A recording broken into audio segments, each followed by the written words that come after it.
गफ्फार साहब जी sir. हाँ हाँ असांजो कराची जो दोस्त आहे बाबा मुमताज़ जेको गाॾी हलाए थो हुनजी गाॾी आहे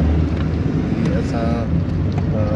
लाड़ी जे तरफ़ असांजो अरसो अॻ में मां वियो 5-6 साल अॻु वरी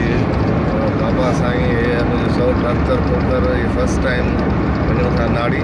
ऐं असां सां सफ़र में सदाईं बीहे आहे हिन वक़्तु बि गॾु आहे मुमताज़ ख़ासि के लिए महिरबानी हिन सफ़र सां रवां दवां आहियूं ऐं इंशाअल्लाह अल्लाह ख़ैर करे मोहन फ़क़ीर जी लांडी ते वेंदासीं वरी अवां सां इहे वीडियो शेयर कंदासीं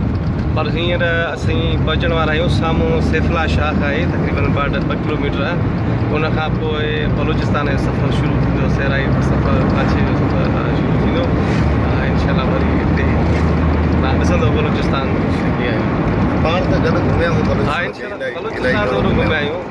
वरी हीउ टूर वरी ॿियो आहे ॿियो आहे ही मोहम्मद फ़क़ीर जी लांडी ते वञूं था असांजो ॾाढो पीर आहे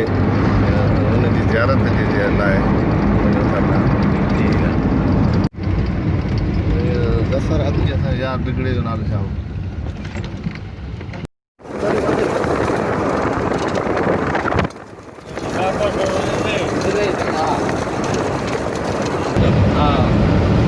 साईं 20-25 मिंट लॻंदा ई अञा हुते साईं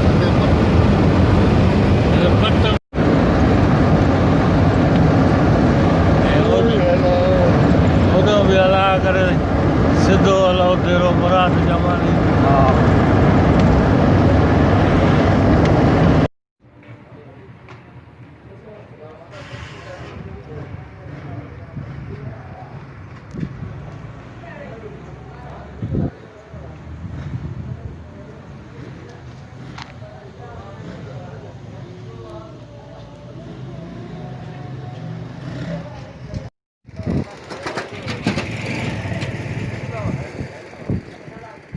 अस्सलाम वालेकुम नाज़रीन हींअर तव्हां फतेहपुर